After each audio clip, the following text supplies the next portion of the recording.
ያለፈው አመት ሁሉ ነገር የነበረችው እናቴ 20 አመት እኔ በአካል እሷ በጭንቀት ሆነን ተምረን ምርቃቷን ልታይ 3 ወር ሲቀራት በድንገት በካንሰር ተለየች፣ ሞተች።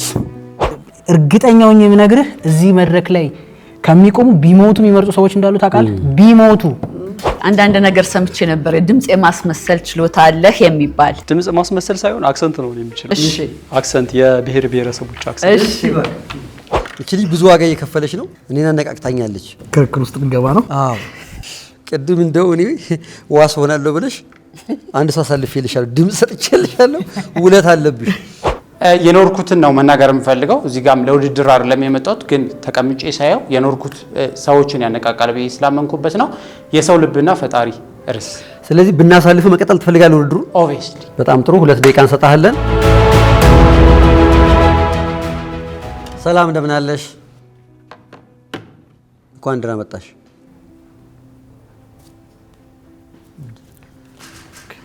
ተወዳዳሪ ነሽ? እንዴት እንዳኛታለን? ምናልባት ሙሉ ወርቅ ግን አስተርጓሚ ከሆንሽ ቋንቋ የምትቺ ግን መናገር ደግሞ የምትቺ ከሆነ እባክሽ እንማጸናት እንድትናገር። ያስ ሙሉ ወርቅ አቤት።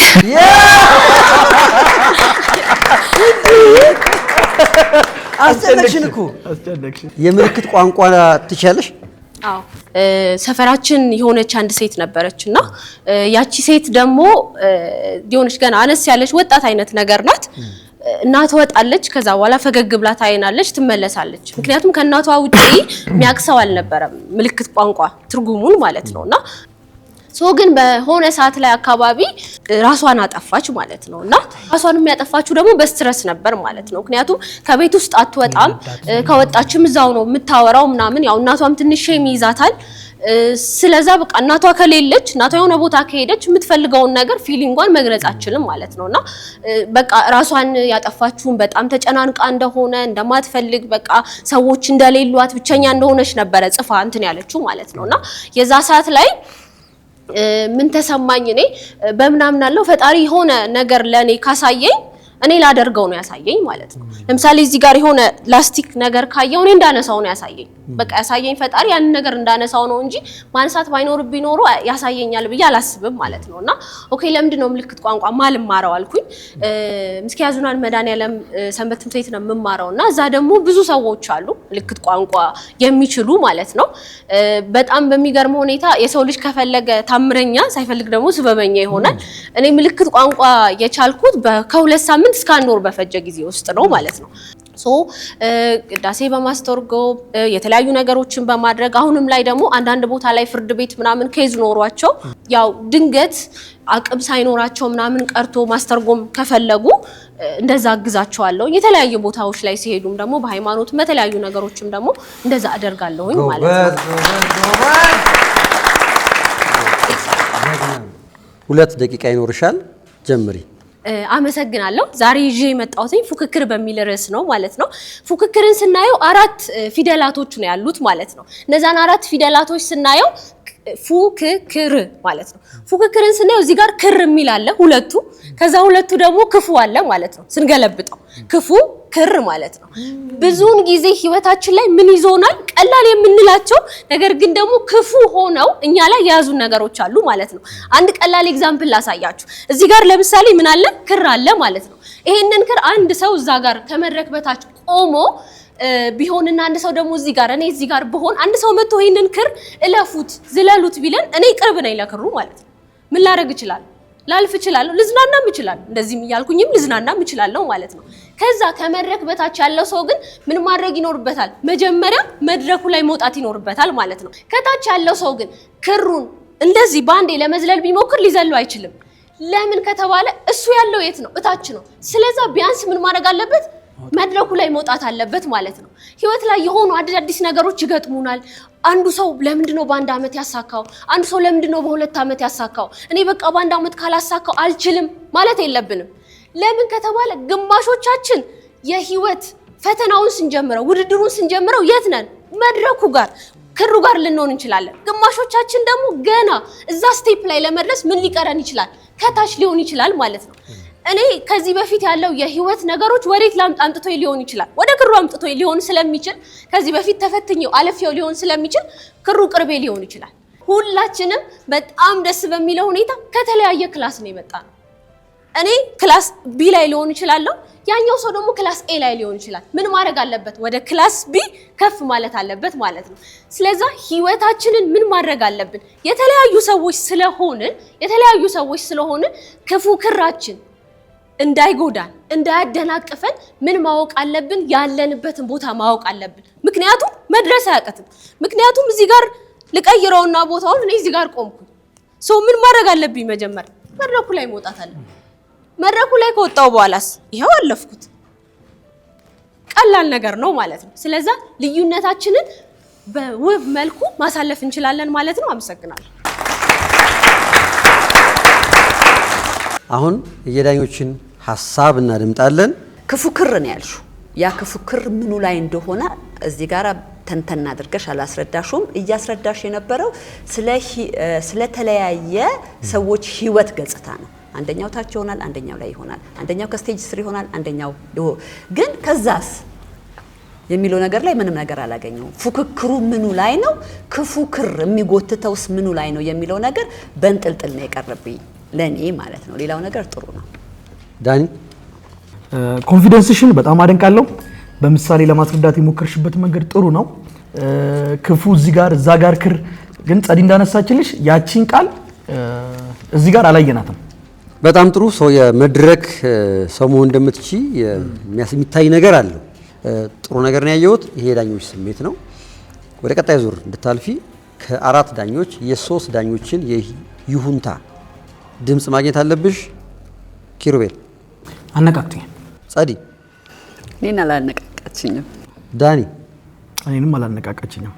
እኔን አነቃቅታኛለች። ክርክር ውስጥ እንገባ ነው። አዎ፣ ግን ደግሞ ያየሁት ነገር አለ። አሁን ቅድም እንደው እኔ ዋስ ሆናለሁ ብለሽ አንድ ሰው አሳልፌልሻለሁ፣ ድምጽ ሰጥቼልሻለሁ፣ ውለት አለብሽ። እቺ ልጅ ብዙ ዋጋ እየከፈለች ነው።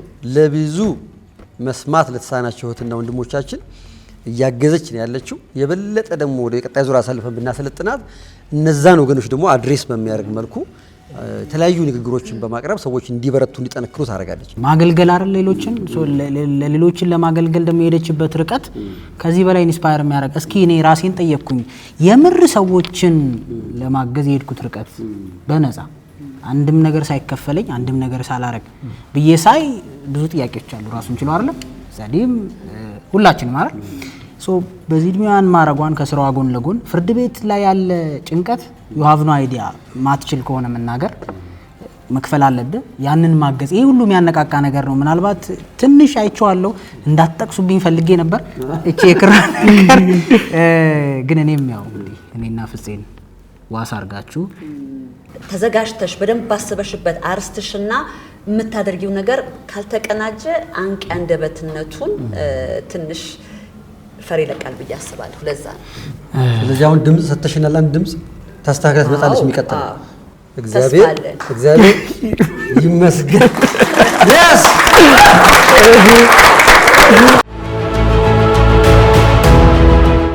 ሰላም፣ እንዴት ናችሁ? እግዚአብሔር ይመስገን። ስምን ማን እንበል? ተናፍቅ በቀለ እባላለሁ። በሙያዬ ጁኒየር አርኪቴክት እና ሶሻል ሚዲያ ማናጀር ነኝ። በህይወቴ አጋጠመኝ የምለው ከባድ ፈተና እናቴን፣ እህቴን፣ ጓደኛዬን ሁሉ ነገሬን የሆነችውን በልጅነቷ 15 ዓመቷ ወልዳ እንደ ኩያ ያሳደገችኝ እናቴን ያጣሁበት ቀን ነው። ብዙ ራሴን ለማጥፋት በጣም ከፍተኛ ጊዜ አስቤያለሁ። ግን እንደዚህ እንድቆምና እዚህ ጋር እንድበረታ ያደረገኝ የእሷን ስም ማስጠራት ስላለብኝና የከፈለችውን ዋጋ ከንቱ ላለማስቀረት ስል ነው እዚህ ጋር ለመቆምና ለመጠንከር ወስኛለሁ። ርዕስ ምንድን ነው? በምን ላይ የተዘጋጀው?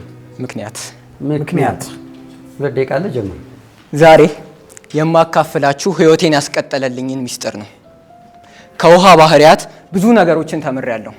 አንድም ተስፋ እንዳልቆርጥ ያደረገኝን ምክንያት ይዟል። ጥያቄው ተስፋ እንዳልቆርጥ ምን አደረግኩኝ? ያለፈው ዓመት ሁሉ ነገር የነበረችው እናቴ 20 ዓመት እኔ በአካል እሷ በጭንቀት ሆነን ተምረን ምርቃቴን ምርቃቷን ልታይ 3 ወር ሲቀራት በድንገት በካንሰር ተለየች፣ ሞተች። ከሷ ጋር ካለኝ ጥልቅ ቁርኝት አንጻር ተስፋ ቆረጥኩኝ። ራሴን እስከ ማጥፋት አሰብኩኝ። ግን በአንድ ቅጽበት አባቴ ሳይማር ሊያስተምረኝ ሲል በብስክሌት የገፋውን ከባድ መንገድ፣ የገረፈውን የሰው ፊት፣ ብሎም የእናቴን እንቅልፍ ያጣ ፊት፣ ያልኖረችውን ልጅነቷን ሁሉ በአንድ አፍታ ታየኝ። ለኔ ብለው የከፈሉት መስዋዕትነት ሁሉ በአንድ አፍታ መጣልኝ። እናም የተረዳሁት ለከፈሉት መስዋዕትነት ስል መቆም ነበረብኝ። ለአባቴ ለከፈለው መስዋዕትነት፣ ለአባቴ ነፍስ ረፍት፣ ለእናቴና ለታናናሽ ወንድሞቼ ስል መቆም ነበረብኝ። እናም የመረጥኩት ሚስጥር እንደ ውሃ መሆንን ነው። ውሃ ልክ እንደዚህ ትልቁ መርከብ እንደሚያንሳፈፍ እኔም በህይወት የሚመጡብኝን ትላልቅ ችግሮች ሁሉ እያንሳፈፍኩ በትዕግስት ማሳለፍን፣ ልክ ትንሿን ጠጠር ግን እንደሚያሰጥም እኔም ትናንሽ አሉታዊ ሀሳቦችን ችላ ብዬ ማስጠምን ነው ከውሃ የተማርኩት። አስተውሉ፣ ውሃ ሁኔታዎችን እንዳመጣጣቸው ይቀበላል። የኛ ማንነት የሚገነባውም ችግሮችን በምንቀበልበት መንገድ ልክ ነው። ወዳጆቼ ልክ ተስፋ ልትቆርጡ ስትሉ ከመንበርከካችሁ በፊት የምትኖሩለትን ትልቅ ምክንያት አስታውሱ። ያኔ ስንፍናም ሆነ ቸልተኝነት አያስቆማችሁም። አበው በምሳሌ ጽናት ተራራን ያፈርሳል እንዲሉ በጽናት ከቀጠልን ከፍታው ላይ እንገናኛለን። አመሰግናለሁ። እሺ ኪሩቤ፣ ኃላፊነት ወይም ምክንያት ያስቀጥላል አይደል? በደንብ ነው የምስማማው። እኔን የሚያስቀጥለኝ የምሬን ነው የእህቴ ልጆች ኃላፊነት ነው። አርያ መሆን አለብኝ። የእህቴ ባለቤት ከማረፉ በፊት ለኔ ቃል ገብቷል። አደራ በተግባርም በንግግርም በኑሮም በስራም አርያ መሆን አለብኝ። የነሱ ኃላፊነት ስህተት እንዳልሰራ እንድጠነቀቅ ያደርገኛል። ሰዎች ሲጠፉ የሆነ ነገር ሲሆኑ ሲጎዱ የሆነ ሪዝን አይደለ? ጸዲ ልጆቿ አይደለም እንድትበረታ እንድትጠነክር ተስፋ የሚያስቆርጥ ነገር ሲመጣ ልጆቿ አሉ። ያንን ምክንያት ማየት የምርም እንድንቀጥል ያደርጋል። yes በራስህ የደረሰውን ነገር ፊሊንግህን ልትወቅ መድረስህን መጎዳትህን አይተህ ከዛ መነሳት ይቻላል። ያየሁት አባቴን ነው ታናናሾቼ ነው ከኔ የሚጠብቁትን ነገር ነው ብለህ መነሳትህ ጥሩ ነው። ለኔ ያሳየኸው ምርጫው ያንተ ነው። ከምክንያት ውጪ ምክንያት ትሆናለህ፣ ግን ምርጫው ያንተ ነው። ወይ እንደ መርከቧ መንሳፈፍ አለበለዛ ደግሞ መስጠም እንደ ትንሿ ያልከው ለኔ ጥሩ ነው። አሁን ወደ ውጤት እንሄዳለን። ኪሩቤል አንቅቶኛል፣ እኔንም አንቅቶኛል፣ እኔንም አነቃቅቶኛል። ስለዚህ ወደ ቀጣይ ዙር አልፈዋል ማለት ነው። እና ሀገር ኢትዮጵያ ያለው ኢትዮጵያ ያለው ሀገሬ ያለው ኢትዮጵያ አንቀደስ። ደህና ነህ? እንዴት ነህ? እስቲ ለተመልካቾች ወይንም ለኛ ያለፍክበትን የህይወት ታሪክ እንደው ጥሩ ነው ወይንም ከኔ ሰዎች ይማራሉ ብለህ አንድ አጠር አድርገህ የምትነግረን ስቶሪ አለ? ቆንጆ፣ ደስ ይለኛል፣ ይኖራል። እሺ ያው ስሜ ዮሐንስ ጌታቸው ይባላል። አሁን 23 ዓመቴ ነው እና ያው ከዚህ በፊት እንትን ላይ አስገብቼ ነበር ማለት ነው። ኦልሞስት ያለፉትን 3 ዓመታት ከቤት ውጪ ነው የኖርኩት። ብዙውን ታይም ቢሮ ላይ ነበር የምኖረው ስለምሰራ ማለት ነው። ቤት የመጀመሪያ ልጅ ነኝ። ቤተሰቦቼን በጣም ማሳረፍ ፈልጋለሁ። ትልቅ አምቢሽን ስላለኝ በቃ መክፈል አለብኝ ብዬ ማሰባቸውን ብዙ ነገሮች እከፍል ነበር ማለት ነው እና በእንደዚህ አይነት ጆርኒ ውስጥ ነው ያለፍኩት።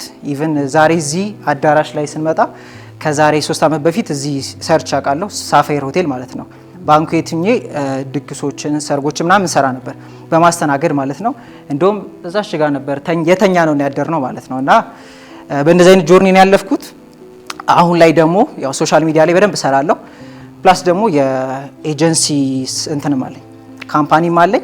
እሱን አደርጋለሁ። ያው እንደነገርኳችሁ ቢሮ ላይ ነበርኩኝ። አሁን ላይ የ20 ሺህ ብር ቤት ተከራይቼ እኖራለሁ። ይዘህ የመጣኸው አርስት ምንድን ነው? ዛሬ ላይ ይዤ የመጣሁት አርስት እንደ ልጅ መሆን ነው። እንደ ልጅ መሆን yes። እሺ 2 ደቂቃ አለ፣ በደንብ ተጠቀምበት። እሺ አመሰግናለሁ። ያው አብራችሁኝ እንድትሆኑ ፈልጋለሁ። ያው ዛሬ ላይ ሼር ማድረጋችሁ እንደ ልጅ ስለመሆን ነው ማካፍላችሁ ማለት ነው እና እንደ ልጅ መሆንን ሳካፍላችሁ ያው ሁላችንም ህይወት ላይ መደሰትን እንፈልጋለን፣ ነፃነት በጣም እንፈልጋለን አይደለ? እና ይሄ ሁሉ ኳሊቲ ገና እኔና እናንተ ልጅ እያለን ራሱ ነበረን። ብዙ ልጆችን ካያችሁ በጣም ደስተኛ ናቸው፣ በጣም ነፃ ናቸው፣ ራሳቸውን ይሆናሉ። እና እሱን ቼክ ለማድረግ ያው እንግዲህ ኦዲየንሳችሁን እጠይቃችኋለሁ ማለት ነው። እስቲ ከእናንተ መሀል 1 ሲደመር 1 የሚያውቅ እሺ ቀስ ብላችሁ ነው ያወጣችሁት ማለት ነው። ልጆች ቢሆኑ አስታውሱና ትምህርት ቤት እያለ አንድ ሲደመር አንድ ሲባል በቃ 2 3 4 እያሉ ነው ማለት ነው። እና ዋስ ኢማጂኔሽን ቢባሉ ተማሪዎች ህፃናት ማለት ነው አያስቡም። ምኔሽን ቲቸር ነው የሚሉት ማለት ነው። እና እንደዛ ብለው ይቀጥላሉ። ለምን? ነፃ ናቸው፣ ጀጅመንት አይፈሩም፣ በጣም ደፋር ናቸው፣ ፒውር ስለሆኑ ማለት ነው። እና ግን ብዙ ሰው ካያችሁ ካደግን በኋላ እንዳልኳችሁ ነው ማሳካት እንፈልጋለን። ስኬትን ራሱ ስንፈልግ የምንፈልግበት ምክንያት ነፃነትን ስለምንፈልግ ነው። እንዲሁም ደግሞ ደስተኛ መሆን መወደድን እንፈልጋለን ማለት ነው። እሱ ሁሉ ግን ህፃን እያለን ነበር። ግን ያው ስንማር ስናድግ ረስተነዋል። እሱን ስለረሳ ነው ይሄን ሁሉ የምንጋጋጠው፣ እንደዚህ ስልጠናዎችን የምንወስደው፣ ራሳችን የምናስተምረው፣ ማሳካትም የምንፈልገው ሁሉ ለምንድን ነው? ያችን ስሜት ለማምጣት ነው። ዛሬ ላይ ሼር ማድረገው ምንድን ነው መሰላችሁ? ወደኋላ መለስ እንድንልና ልጆችን እንድናይ ነው። ለምሳሌ ታናሽ ወንድም አለኝ። ሂ ኢዝ ፉል ኦፍ ኢነርጂ ማለት ነው። ህፃናት ካያችሁ አይደክማቸው፣ ጭራሽ አይደክማቸው። በቃ ዳር ፉል ኦፍ ኢነርጂ። ጠዋት ላይ ሲነሳ ከዛ ብሎ ነው የሚጀምረው። ጠዋት ሲነሳ ብድግ ብሎ ብርድ ልብሱን ይዞ ምናምን ነው የሚንቀሳቀሰው ማለት ነው። እኛ ስንነሳ ቀስ ብለን ነው የምንነሳው፣ ደክሞን ተጫጭኖን ማለት ነው። ለምን ካላችሁኝ ብዙ ሀሳቦችን ይዘን ስለምንኖር ማለት ነው። ግን ማወቅ ያለብን ነገር እንዲሁ በቂ ነን፣ ግን በብዙ ሂደቶች በቂ እንዳልሆነ ነው የሚሰማን ማለት ነው። እኔ በዚህ ጆርኒ ውስጥ ራሴን በፊት ላይ በጣም ፈሪ ነበርኩ። አሁን እንዳልኳችሁ አሰልጥናለሁ፣ ሶሻል ሚዲያ ላይ እሰራለሁ ስላችሁ እንደዛ አልነበርኩም። አሳይመንት ሲሰጥ መድረክ ላይ ወጥቶ ለማውራት በጣም ከመፍራት የተነሳ ጠረጴዛ ስር ብደበቅ ይቀለኛል። አሳይመንት የሚሰጥ ጊዜ ማለት ነው። ሰው ፊት ስቆም እግሬን ቀጠቀጥብኝ ነበር። ለምን? ሰው ምን ይለኛል፣ ብዙ ነገሮችን ስለምፈራ ማለት ነው። ፐርፌክት መሆን ስለምፈልግ ለሰዎች። ግን እንደ ልጅ መሆን ሲገባኝ ልጆች ራሳቸውን ናቸው። ቀዳዳ ልብስ ለብሰው እንደፈለጉ ናቸው፣ ይስቃሉ፣ ራሳቸውን በነገሮች አያወዳድሩ ማለት ነው። ይቅርታ፣ እሺ፣ ሰዓት። እሺ፣ የዳኞች አስተያየት። ኮንፊደንስን አደንቃለሁ። መድረክ ላይ አልተሯሯጥክም። አንዳንድ ሰው ሲሯሯጥ የሚያምርበት አለ፣ አንዳንድ ሰው ደግሞ ብዙም ሳይሯሯጥ ደግሞ የሚያምርበት አለ። ወድጄዋለሁ። መረጋጋትን እጅግ በጣም ወድጄዋለሁ። በ23 ዓመት ይሄን አኮምፕሊሽድ ማድረግህን ስፔሻሊ ደግሞ እዛች ሳልክልን በቃ ምን አይነት ሰው እንደነበርክ እኔ አስታወስኩት። አሁን ደግሞ ወደዚህ ጋር አመጣኝ። በራሱ ጆርኒ በራሱ አፕሊፍት አድርጎኛል። ያንኑ ዝም ብለህ ብትነግረኝ ደስ ይለኛል። አሁን አሰልጣኝ ነኝ ስትለኝ የሆነ ነገር ፊልም ማድረግ ጀመርኩኝ። ስልጠና እየሰጠህን ያለው እንደ ስልጠና ነው እየሆነ ያለው፣ እንደ ማንቃት ሳይሆን ልክ እንደ ስልጠና ነው እና ረጅም ሰዓት ይወስድባል። ለምንድን ነው የሚወስድብህ መሰለህ? አሁን እኔ እንዴት እንደ ልጅ ልሁን ንገረኝ እስኪ። እኔ አሁን ትልቅ ሰው ነኝ። አሁን እኔ 28 ዓመቴ ነው። እንግዲህ እንዴት ነው እንደ ትልቅ ሰው ልሆን የምችለው? እንደ ህፃን ልጅ ልሆን የምችለው እንዴት ነው? እንደ ልጅ መሆነው ያንን አልተረዳውበትም። እንደ ልጅ መሆን ግን እንደሚጠበቅብን ልጅ ምን እንደሆነ በደንብ ዲስክራይብ አድርግተልናል። ግን እንዴት እንደ ልጅ ነው? ትላልቅ ሸክም እንዳለብን ነገርከን። አሁን ያለን ነገር በቂ እንደሆነ ነገርከን። ግን እንዴት እንሆን? መፍትሄውን አላስቀመጥክልንና ያ ጀርኒ በራሱ ኢንስፓየርድ ያደርግ ነበር። በዛችሁ ጋር ብትቀጥልኝ፣ እዛች ጋር ተኝቼ ነበር፣ ከዛ እዚህ ጋር መጣሁ ምናምን፣ የቤት ኪራዩን እንደዚህ ነው የምከፍለው ምናምን፣ ኢንስፓየርድ ያደርጋል። ለእኔ በአጠቃላይ ያለኝ አስተያየት ነው። እኔ ማዳመጥ ጓጉቼ ነበረ። ሰዓቱን ባላዩት ዳኞች እያልኩ ሰዓት ስለው እኮ ዝም ይለኛል። ዝም እያልኳት ሰዓት ስትለኝ ፈልጊ ጓጉቼ እኮ ነው። እንዴት እንደ ልጅ እንሁን የሚለውን ይነግረናል ብዬ ጥሩ የመናገር ነገር አለ። አትቆረቁሩም ስታወራ፣ ወንድሜ ስትል ደስ ይላል አይደለም? ፊል እያደረኩ ነበር። ብርድ ልብሱን ይዞ ሲሄድ አብሬ እያየሁ ነበር ምናምን። እሱ በጣም ደስ ይላል። በደንብ ማስረዳት ነገር እንዳለ ያስታውቃል። እኔ ወድጄዋለሁ። ቆንጆ ነበር። ነግረውሃል አብዛኛውን። እኔም እንደነሱ የ20 ሺህ ብር ቤት አይተከራየኸው። ስለዚህ አትሊስት 50 ሺህ ብር በወር ሜክ ታደርጋለህ ማለት ነው ሚኒመም። ምክንያቱም 20 ሺህ ብር ትራንስፖርት አለ፣ ምግብ አለ ምናምን። መሬት ከመተኛት 50 ሺህ ብር ኢትዮጵያ ውስጥ ሜክ ማድረግ መቻል ቢግ ሰክሰስ አይደለም? ሶ ሃው እንዳንተ አይነት የ23 ዓመት ወጣቶች እንዴት እንደዛ ያገኙ ሚለው ላይ ብታረግልኝ እኔ የምሬን ነው አጨብጭቤ ነበር የምቆመው። ላለመድገም እነሱ ካሉት ላይ ነው የሚጨምረው። ምንድነው አንተ ገብቶሃል እኮ እኔም እኮ የሚገባኝ ነገር አለ። ለምን እንደፈለግከው እኮ ገብቶኛል። ግን ይሄ መድረክ ለኔና ለአንተ አይደለም፣ ለሚሊዮኖች ነው። እነሱ እንዴት ይግባቸው የሚለው ላይ ትንሽ ክፍተት አይቼበታለሁ። ይሄ እኔ ስሜት ነው። የዳኞች ደግሞ ውሳኔ ምን ይላል እናየዋለን። እንደ መጀመሪያ ዙር አንቅተኛል። እኔን አንቅቶኛል። አንቅተኛል።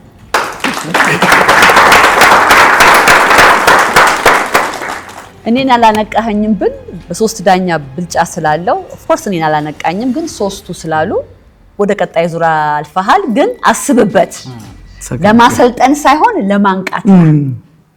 እሺ ጎበዝ።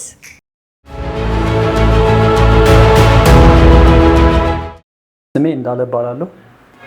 ተወልጄ ያደግኩት ደብረ ማርቆስ አካባቢ ያለ አንድ ገጠር ቦታ ነው። አንዳንድ ነገር ሰምቼ ነበር፣ ድምጽ የማስመሰል ችሎታ አለህ የሚባል። ድምጽ ማስመሰል ሳይሆን አክሰንት ነው የሚችለው። አክሰንት፣ የብሔር ብሔረሰቦች አክሰንት። እሺ አሁን እኔ ዛሬ ከወሎ ነው የመጣሁት፣ ከወደ ደሴ አካባቢ። ደጉላችኋል አቦ እንዴት ነው አላችሁ? አንተ ፍጡም ደህና ነህ አቦ? ወፍረህ የለም መገናቦ በቀደም ዕለት ተይዘህ እንዲያክምብል ደፋ ትትልም አላየሁ። እማክ ቡና ጠጣ ትትባል እኮ እንዲያውም መር ብለህ ሄድክ አቦ። ጎበዝ ነው በጣም። ይሄ ወሎ ነው። ትወዳደርበት የመጣኸው ርዕስ ምንድን ነው? ርዕስ ታላቅ ነገር ለማየት ታናሿን ዛሬ ማክበር አለብን። 2 ደቂቃ አለ፣ መጀመር ትችላለህ። ሁላችሁም አንዴ በዚህኛው እጄና በዚህኛው እጄ የሆነ ነገር ይዣለሁ። በዚህኛው እጄ ምን ይታያችኋል? ምንም ይታይ ነገር የለም። በዚህኛው እጄስ ጤፍ፣ የጤፍ ፍሬ። ነገር ግን በዚህኛው እጄም ጤፍ ይዣለሁ። ለምንድን ነው ማየት ያልቻላችሁት? በዚህኛው እጄ አንድ ፍሬ ጤፍ ብቻ ነች ያለችው። ይቺ አንድ ፍሬ ጤፍ ተዘርታ አፍርታ ብዙ ፍሬዎች አፍርታ ነው ሚሊዮኖችን የምትመግበው፣ ሚሊዮኖችን አብልታ የምታሳድረው።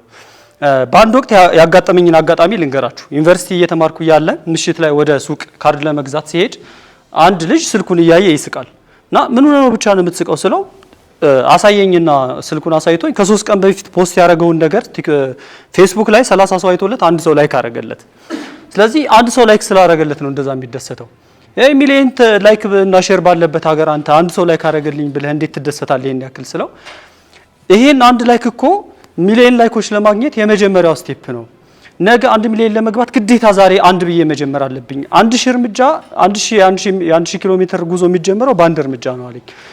በቃ አንተ ምናምን ብዬ ንቄው ሄድኩኝና ከሆነ አመት በኋላ እኔ ከዩኒቨርሲቲ ተመርቄ ስራ አጥቼ በጣም ችግር ውስጥ በሆንኩበት ሰዓት ላይ ይሄን ሰውዬ ሶሻል ሚዲያ ላይ አየሁት። ምን ይላል መሰላችሁ? ታላቅ ነገር ለማየት ታናሿን ዛሬ ማክበር አለብህ ይላል። ታላቅ ነገን ፍሬ ለማፍራት ታናሿን አንዷን ፍሬ ዛሬ መዝራት አለብን። ልክ እንደዚህ ጤፍ ማለት ነው። ይሄ ሰው ማን መሰላችሁ? ማን ያዘዋል ነው። ማን ያዘዋልን የማያውቀው ሰው የለም። ማን ያዘዋል? እንዴ አጋጣሚ ያጋጥመኛልና ልክ ያንን ምክር ሰምቼ እኔ ስራ አልነበረኝም፣ ከባድ ሱስ ውስጥ ልገባ ነበር፣ ዲፕሬሽን ውስጥ ነበርኩኝ። ስራ መፈለግ ጀመርኩ። የ500 ብር ስራ አገኘሁ በወር። ልክ ያንን 500 ብር በቀን አንዴ ቲማቲም ቁርጤ የበላሁኝ በእግሬ እየሄድኩኝ ያንን ስራ ሰራው። በወሩ የ10,000 ብር ስራ አገኘሁ። ለመጥፎ ነገር ውስጥ ልገባ ከነበረው ነገር ያወጣኝ የሱን ምክር ሰምቼ ነው። ያኔ ባልቀው ኖሮ ያኔ ጅማሬውን ባበረታታው ኖሮ ወይም እንደዚህ አይነት ጸጸት አይሰማኝም ነበር። ነገር ግን የናኳት ትንሽ ነገር አድጋ ለኔም ህይወት መለወጥ ምክንያት ሆነች። ስለዚህ ማንም ምንም የሚጀምረው ከዜሮ ነው። ሁሉም ሰው የጀመረውን ነገር ማክበር ማበረታታት ይገባናል። እንደምናያት ይቺን ጤፍ ብቻዋን ብናገኛት እንኳን ጤፍ መሆኗን አናቅም። የማናቃት ዘር ናት በቅላ ሁላችንም አብልታን የምታረውና የሰዎችን ሀሳብ ማክበር ይገባናል። እሺ ቴንክ ዩ። በጣም አሪፍ ቆንጆ ሀሳብ ነው ይዘህ የመጣኸው። በተለይ ያሳየህን ነገር ብዙ ጤፍ ሲሆን አይተነዋል። አንድ ጤፍ ስትሆን አላየናትም። አንድ ጤፍ ግን ተዘርታ ብዙ ጤፍ እንደምትሆን አሳይተህናልና ከዛ ደግሞ የራስን ታሪክ መጨመር አይደለም ሱስ ውስጥ ልገባ ብዬ 500 ብር ስራ ብትንቀው ኖሮ ትንሽ ነሽ ብለህ ብትነቃት ትልቅ ስራ ደረጃ አትደርስም ነበር የሚለው አሳይተኛል። ጥሩ ነው ያገናኘህበት ነገር እኔ በጣም ተመችቶኛል። ቆንጆ ነው። ኤክስፒሪየንሱም የራስህ ነው፣ ለውጡም የራስህ ነው። ትንሽም ለውጥ ብትሆን የራስ ሲሆን በኩራት ይነገራል። ከ500 ወደ 10,000 በጣም ትልቅ እንትን ነው፣ ጃምፕ ነው። ጥሩ ነው። አርስቱ ጥሩ ነው በጣም እንደው ጆሮ ያለው ይስማ የሚባልበት ነው። ከትንሽ ነው የሚጀመረው። ሁላችን ችግር ውስጥ የገባ ነው እላይ ያያየን ከላይ መጀመር እየፈለግን ነውና ለኔ በጣም ትልቅ ፓወርፉል የሆነ ሜሴጅ ነው ያስተላለፍከው። ይሄ እኔ ስሜት ነው። ወደ ቀጣዩ ያው ለማለፍ ደግሞ የሶስቱን ድምጽ ማግኘት ይጠበቅብናል። አነቃቅቶኛል። እኔ በደንብ አነቃቅቶኛል።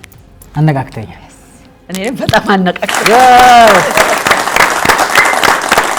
እንኳን ደስ ያለ መልካም ጊዜ።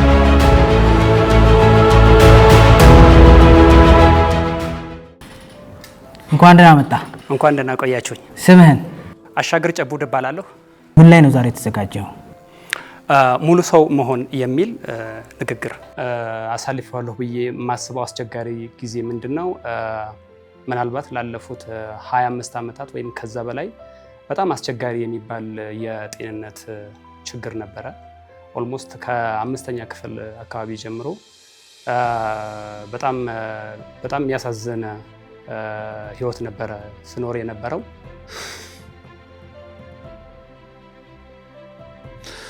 ጀምር። እሺ አመሰግናለሁ። ይህቺ የምትመለከቷት ነገር ናስ ወይም ብራስ ትባላለች። ናስ ሁለት መሰረታዊ ባህሪያቶች አሉት። አንደኛ የሚሰራው ከሁለት ነገር ነው። ሁለተኛ በሚፈለግበት ጊዜ በተፈጥሮ እንደ ልብ ይገኛል። የሰው ልጅ ሙሉ ሰው ለመሆንና በተለይ በዚች አስቸጋሪ በሆነች ዓለም ላይ ይችን ዓለም የሚመጥን ሰው ሆኖ ለመገኘት እነዚህን ሁለቱን የናስ ባህሪያት የህይወት ሞዴል አድርጎ መቅዳት አለበት ብዬ አስባለሁ። አንደኛ ከሁለት ነገር መሰራት ካለው ከገነባው ማንነትና በህይወቱ ካሳለፈው አስቸጋሪ ጊዜ መሰራት አለበት ብዬ አስባለሁ። ሰው መጽሐፍ አንብቦ አእምሮውን ሪፕሮግራም አድርጎ ማንነቱን ሊቀይር ይችላል። ግን አንድ ነገር ትቀረዋለች፣ በህይወቱ አስቸጋሪ ጊዜ ታግሶ ማሳለፍ። ያልተፈተነ ሰው ስኬታማ የመሆን እድሉ በጣም ጠባብ ነው። አሁን እዚህ ውስጥ በህይወታችሁ አስቸጋሪ ጊዜ እያሳለፋችሁ ያላችሁ ካላችሁ ወይም ከዚህ ቀደም ያሳለፋችሁ ሰዎች ካላችሁ እንኳን ደስ ያላችሁ። እናንተ አላማችሁንና ግባችሁን ለማሳካት ምንም አይነት ፈተና ተፈትነው ከማያውቁ ሰዎች አንጻር የተሻለ እድል የተሻለ ሰክሰስ ሬት አላችሁ። ምክንያቱም ችግር ሲገጥማችሁ ይሄንን ችግር የምታወዳድሩበት የምትለኩበት መስፈሪያ መለኪያ ማለት ነው በህይወት አስቸጋሪ ጊዜ ማሳለፍ። ለዚህ እኔ ራሴ ጥሩ ምሳሌ ነኝ። እኔ ከልጅነት ጀምሮ በጣም ውስብስብ በሚባል የጤንነት ችግር ውስጥ አሳልፌያለሁ። እውነት ለመናገር ብዙ ሊነጉ የማይመስሉ ሌሊቶችን አሳልፌያለሁ። ምንም ተስፋ አልነበረኝም። ቀስ በቀስ ጤንነቴ እየተስተካከለ መጣ። ቴንክስ ቱ ጋድ። አሁን ላይ ተመሳሳይ የሆነ ችግር እኔንና ሌሎች ሰዎችን ሲገጥመን ሌሎች ሰዎች በዛ ችግር የተነሳ አንዛይቲ ዲፕሬሽን ምናምን ሲገቡ አንዳንድ ጊዜ እኔ ችግር መሆኑን ራሱ ፊል አላደርገውም። ለምን? በህይወቴ በጣም አስቸጋሪ የሚባል ጊዜ አሳልፌ ስለነበረ አሁን ላይ የሚገጥመኝን ችግር ቀለል አድርጌ በላው ላይ እንደ ትቢያ እየተረማመድኩ እሄዳለሁ ማለት ነው። ስለዚህ በህይወታችን አስቸጋሪ ጊዜ ሲገጥመን ያ ማለት ሙሉ ሰው ለመሆን የምንሰራበት ወይም the best version of our self እንዲወጣ የምናረግበት መልካም አጋጣሚ ነው ማለት ነው።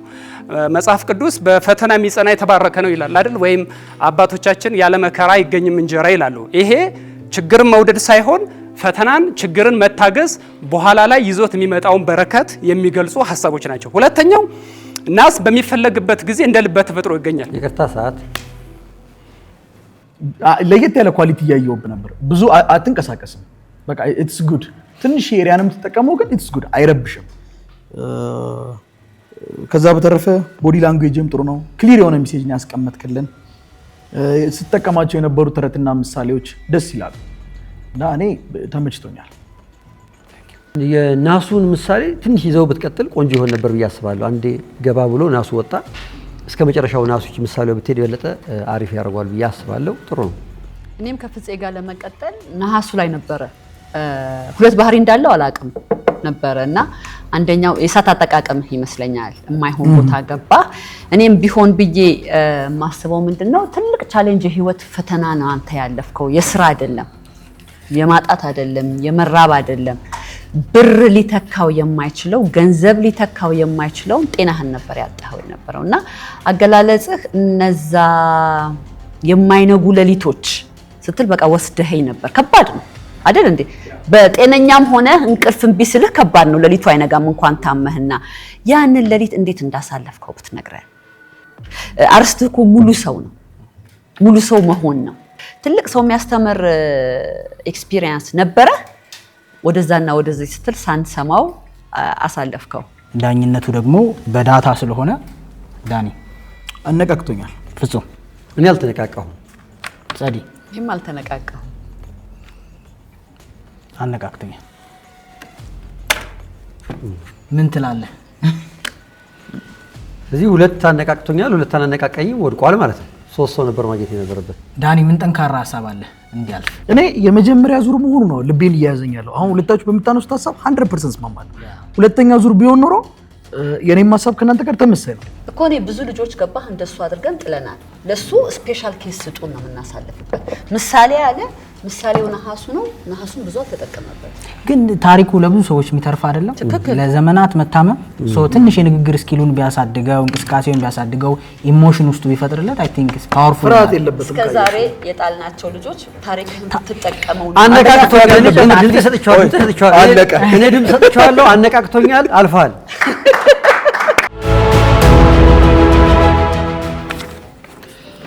ሰላም እንዴት ነህ? እንደምን አላችሁ? እግዚአብሔር ይመስገን። ማን እንበል? ሰለሞን እባላለሁ። እዚህ ኦዲየንስ ሆነ መተህ ከዛ ተወዳዳሪ መሆን ፈልገህ ነው? አዎ ጃኬት ይዛጋ ነው። አልተለመደም። እንደዚህ አይነት እድል መስጠት የተለመደ አይደለም። ግን ዳኞች ተነጋግረው ባልተለመደ መልኩ እስኪ እንየው ብለው እድል ሰጥተው ነው። ስለዚህ 2 ደቂቃ እንሰጣለን። በዛ 2 ደቂቃ ውስጥ ሀሳብን ታቀርባለህ ማለት ነው። ኦኬ። በምን ርዕስ ላይ መናገር የምትፈልገው? የኖርኩትን ነው መናገር የምፈልገው። እዚህ ጋርም ለውድድር አይደለም የመጣሁት፣ ግን ተቀምጬ ሳየው የኖርኩት ሰዎችን ያነቃቃል ብዬ ስላመንኩበት ነው። የሰው ልብና ፈጣሪ ርዕስ። ስለዚህ ብናሳልፍ መቀጠል ትፈልጋለህ ውድድሩ? ኦብቪየስሊ። በጣም ጥሩ። 2 ደቂቃ እንሰጣለን። ጀምር። እዚህ ለመድረስ ፈልጌ ነበር፣ ተመኝቼ ነበር። ግን አንድም ቀን ምን አስቤ ምን ተሰምቶኝ ምን አይነት ስራ ሰርቼ እዚህ እንደደረስኩ አላውቅም። ከ2 ዓመት በፊት የክፍለ ሀገር ልጅ መስራት የሚፈልግ ማደግ የሚፈልግ የራሱና የቤተሰቡ ህይወት መቀየር የሚፈልግ አንድ ወጣት በቀን ከ18 ሰዓት በላይ የሚሰራ ሰዓሊ ነበርኩኝ። በሰዓቱ እንዴት እንደሆነ አላውቅም፣ ማደግ እፈልጋለሁ። ግን የኔ ቦታ የሚመስለኝ ያ ማህበረሰብ ብቻ ነበር፣ የአካባቢ ያ መንደር ብቻ ነበር የሚመስለኝና ቅዱሳን መጽሐፍቶችን ኦዲዮ እየከፈትኩ አዳምጥ ነበር። ሰኔ 2015 ሰኔ 14 ቀን የከፈትኩት ስብከት ሲያልቅ ኦዲዮ ቡክ መጣ። ቲንክ ኤንድ ግሮ ሪች ነበር። ከዛ በፊት ትልቅ ማሰብ ይከብደኝ ነበር፣ ወይም ደግሞ ማሰብ ያቆምኩበት ሰዓት ነበር። ቲንክ ኤንድ ግሮ ሪችን ስሰማው አልገባኝም። ደገምኩት፣ ሰለስኩት 4-5 ጊዜ 10 ጊዜ ማለት ነውና በሰዓቱ የገባኝ ነገር ትልቅ ማሰብ፣ ትልቅ መመኘት፣ ለዛ ነገር ደግሞ ስኬጁል ማውጣት ነበረ። በሰዓቱ ታመንኩለት። ፈጣሪ ወደኔ ያመጣው ይሄ ነገር ጥሩ ነገር ቢሆን ነው ብዬ ተገበርኩት። 5 ስቴፖችን ጻፍኳቸው። ምን እፈልጋለሁ፣ እንዴት ነው ማድረጋቸው የሚለው ማለት ነው። ግን በጣም የገረመኝ እዚህ ቦታ ደርሳለሁ ብዬ አስቤ አላውቅም። አስቡትና አንድ አርሶ አደር ሲዘራ ዘርን ሲዘራ የሱ ድርሻ ምንድነው ብንል መዝራት ነው አይደለ እንጂ ማብቀል የሱ ድርሻ ነው እንዴ? እኔ አበቅለዋለሁ ወይም ደግሞ እኔ ነኝ የማመርተው ብሎ ካሰበ ለዘሯ ምን መትከል አለበት? ሳምባ፣ ኩላሊት መትከል አለበት። አተነፋፈሷን፣ ምግብ መውሰዷን መቆጣጠር አለበት። የሰው ልጅ ማድረግ የሚችለውና ፈጣሪ የሚያደርገው ነገር ጭራሽ የተለያየ ነው። በሰዓቱ እኔ ምንድን ነበር ያደረኩት? በዚህ ጆርኒ ውስጥ ወይም ደግሞ በመጣውበት ህይወት ውስጥ ምንድን ነበር የኔ ድርሻ ብዬ ሳስብ የመጀመሪያው መሻት ነበር። እዚህ ድረስ መምጣት ፈልጌ ነበር። ሁለተኛው ፈጣሪ ማመን ነበር። አምኜዋለሁ፣ እዚህ ቦታ እንደሚያደርሰኝ አምኜዋለሁ። ሶስተኛው ደግሞ ለመቀበል መዘጋጀት ነበር። ዝግጁ ነበርኩኝ። ለዛ ነው ያዩዋቸውን ወይም ደግሞ በአጋጣሚ ያገኟቸውን እድሎች የተጠቀምኩበት እና ስመጣ ራሴ ያሰብኳቸው ነገሮች ነበሩ። እንደዚህ አድርጌ ይሳካልኛል ብዬ ኦል የሚገርማችሁ በሁሉም መንገድ አልተገናኘንም። እኔ ያሰብኩትና ፈጣሪ ያደረገልኝ የተለያየ ነበረ። እምፈረው አዲስ አበባ መጥቼ የጠበቅኩት መንገድ ሳይሆን አንድ መድረክ ላይ የተገኘሁበት ፈልጌ የተገኘሁበት መድረክ ላይ የተካሄደ ውድድር ላይ ተማሪዎች ነበሩ የሚወዳደሩት። ግን መወዳደር እፈልጋለሁ፣ ተማሪ አይደለሁም፣ አልተመዘገብኩም፣ ግን መወዳደር እፈልጋለሁ ብዬ እጄን አውጥቼ ነበር የወጣሁት። ስወጣ ግን የሚገርማችሁ ከተማሪዎች አንደኛ አውጥቼ በህይወቴ ማሳካት የምፈልገውን የሴልስ እና ማርኬቲንግ ትምህርት ቤት በነፃ ስኮላርሺፕ አግኝቼ ነው የተማርኩት። ዛሬም እዚህ መድረስ ላይ እናመሰግናለን። ኦኬ ሰው አሁን የዳኞችን አስተያየት እንስማ። ኪሩቤል የት ነው የደረስከው? ኦኬ ሳስላጠረኝ ነው።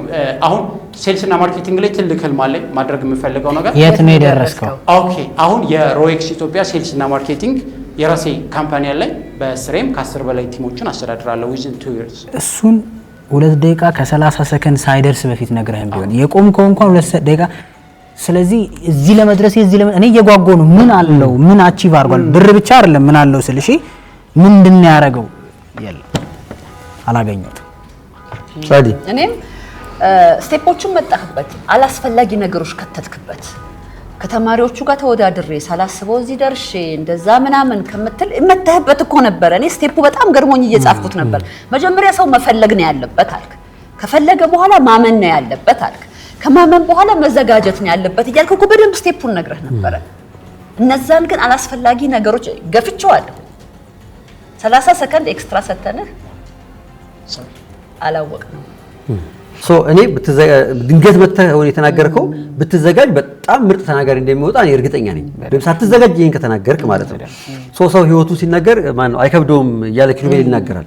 ህይወትን ስለሆነ ብድግ ብለህ ከተዘጋጁ ሰዎች የተሻለውላ ተናግረሃል። እዚህ ጋር ሙሉ ያልሆነም እንጂ ንግግሩ የት እንደደረስክ ብትነግረን በጣም ጥሩ ነበርና ሶስቱ ሚስ አድርገናል። ግን በቃ ችሎታው እንዳለ አይቻለሁ። አንዳንድ ጊዜ ድንገት ነው ሰው ችሎታውን የሚያገኝበት አጋጣሚ የሚከፈተው።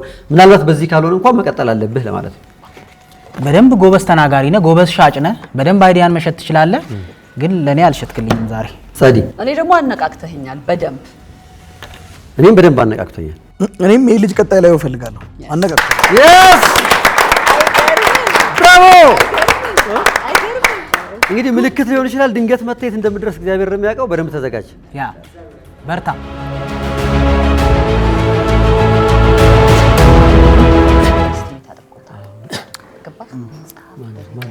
ውረዱልኝ ነው ምን አልወርድም። 25 ዓመት በሙሉ እኔ ጋር አሰቃያችሁኝ። ውረዱልኝ ነው ምን ውረዱልኝ። ይህ ስንፍናዬ ነው። ይሄ ፍራቻ፣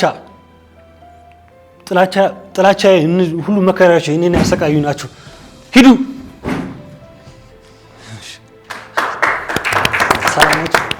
ለዓለም መሰረት በጣም በጣም ትልቅ ስም ነው ያለ። ይሄ የመጣው አርስት ምንድነው? ልክ ነውና የታናሽነትን ጊዜ አጣጥመው ይላል። ልክ ነውና የታናሽነትን ጊዜ አጣጥመው።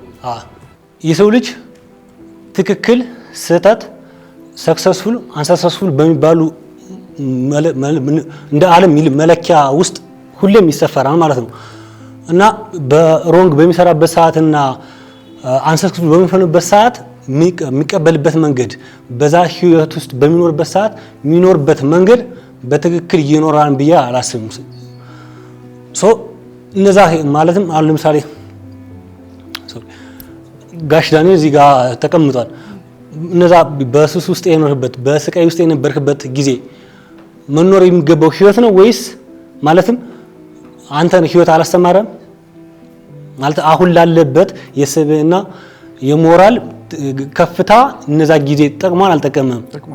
ሶ እዛ ውስጥ ያለ ህይወት በትክክል ሰርቫይቭ ያደረገ የህይወትን ትርጉም መረዳት ምንድነው ዓለምን የሚረዳበት አመለካከት እይታ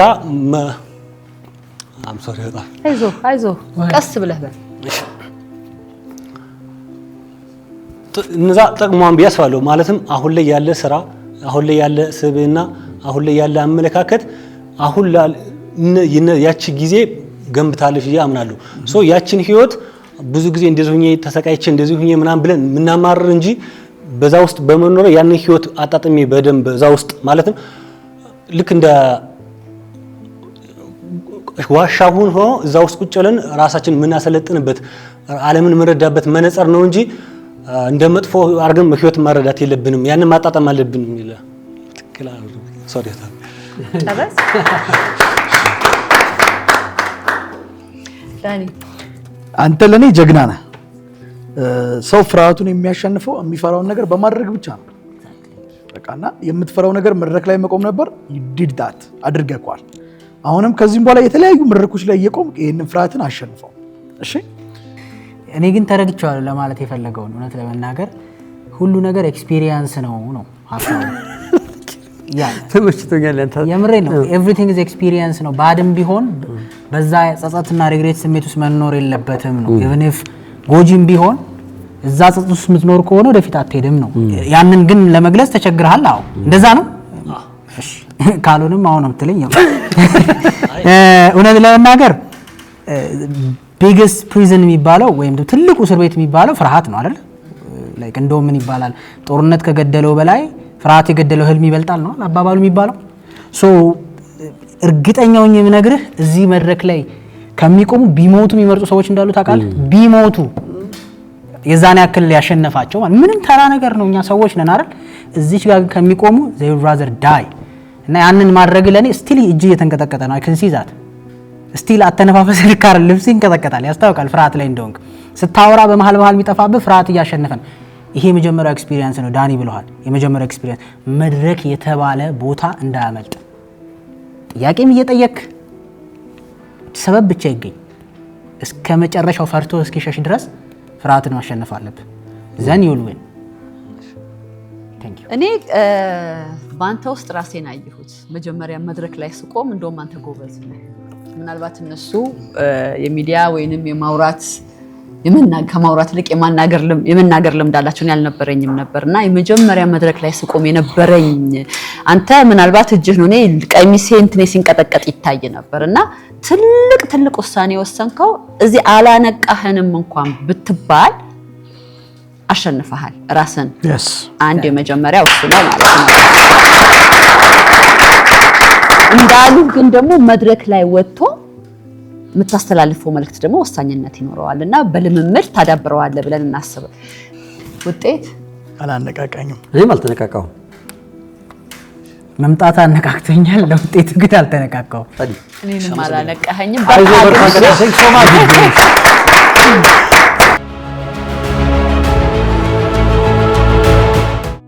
ደህና ዋላችሁ? እግዚአብሔር ይመስገን። እንደምን አለ? አለሁ ደህና ነኝ። 2 ደቂቃ አለ፣ ጀምር። እዚህ ጋር ሰንሰለት አለ። ብዙ ጊዜ እኛ በሰንሰለት የምናየው ምሳሌ ሰንሰለቱን እንድንበጣጥሰው ምናምን ነው አይደል? ግን እዚህ ጋር ይሄ ሰንሰለት በጣም ትልቅ የሆነበት ትልቁ ምክንያት እያንዳንዶቹ ቀለበቶች ሳይበጣጠሱ ስለተቀመጡ ነው። ይሄ ሰንሰለት እንደምታዩት በጣም ትልቅ ነው። እንደዚሁ ከነሰንሰለቱ ካለ ጠንካራም ጭምር ነው። ለዚህ ለትልቅነቱ ለጥንካሬው እያንዳንዱ ቀለበቶች ዋጋ ከፍለዋል ማለት ነው። ምናልባት ከዚህ ውስጥ አንዷን ቀለበት ባወልቃት ትልቅነቱ ይቀራል አይደል? ወይም ደግሞ አቅሙ ይጠፋል። እዚህ ጋር ወይም ደግሞ ከተቀቡት ቀለሞች ውስጥ ምናልባት ወይ ታሪካዊ አመጣጡ ስላልተመቸኝ ወይ ደግሞ ጥቁር ቀለም ወይ ደግሞ የሆነ ቀለም የሆነ መጥፎ ትዝታ ከኔ ጋር ስላለው ብቻ እንደዚሁ ደግሞ ወይ የሆኑ ሰዎች ጥቁር ቀለም እኮ ደስ አይልም የሚለውን ተነግሮኝ ብቻ ይሄንን ብበጥሰው ሰንሰለቱ አቅም ያጣል፣ እያጠረ ይሄዳል። ስለዚህ ለዚህ ሰንሰለት ትልቁን ዋጋ የሚከፍሉት እያንዳንዱ ቀለበቶች ናቸው። ይህ ሰንሰለት የተሰራው መቁጠር እንችላለን 81 ከሚሆኑ ቀለበቶች ነው የተሰራው እዚህ ጋር ማለት ስንቆጥረው። ስለዚህ 81 የሆኑ ቀለበቶች ተሰባስበው ትልቁን ሰንሰለት ሰርተውልናል ማለት ነው። እዚህ ጋር የምንመለከተው ኢትዮጵያ ሰንሰለት ናት። ከ81 በላይ የተሰራች ከ81 በላይ በሆኑ ቀለበቶች የተሰራች ያ ቀለበት ደግሞ እኛ ልጆቿ ነን ቀለበቶቹ ማለት ነው። ስለዚህ ምናልባት ያንን በታናንትና መጥፎ የሆነ ታሪክ ውስጥ ቀለበት ብቻ ለመሆን የምንጥር ከሆነ ትልቁ ሰንሰለት አቅም ያጣል ማለት ነው። ስለዚህ አንድ መሆን እንደ ሰንሰለቶቹ ቀለበቶቹ እዚህ ጋር በህብረት እንደሆኑት ሁሉ መተባበር ይኖርብናል ማለት ነው። ትላንትና እውነት ነው በሀገራችን ውስጥ መጥፎም በጎም የሆነ ታሪክ አለን።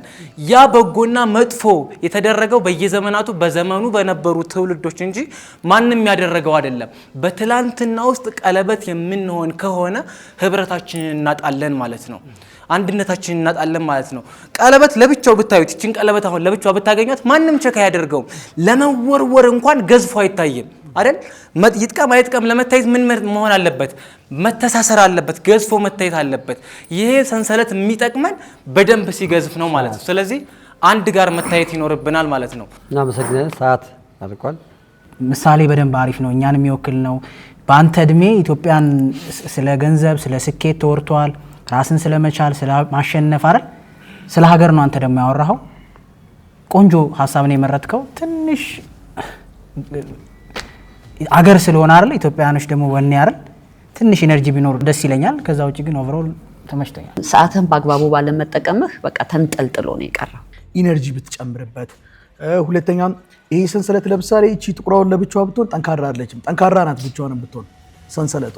ከሰንሰለት ይልቅ ክርን ብትመርጥ፣ ለምሳሌ ክር ብቻውን ጠንካራ አይደለም። ብዙ ክሮች ሲደመሩ ግን አንድ ላይ ምን ይሆናል? ጠንካራ ይሆናል የሚለውን ነገር ማየት እንችላለን። ሀገራዊ የሆነ ነገርም ለማስተላለፍ መሞከርን እጅግ በጣም አደንቃለሁ። ራስንም ሆነ መምጣትንም በጣም አፕሪሼት አድርጋለሁ። ኪሩቤል አነቃቅቶኛል። እኔ አላነቃቃኝም። ዳኒ እኔ አላነቃቃኝም። እኔም አላነቃቃኝም።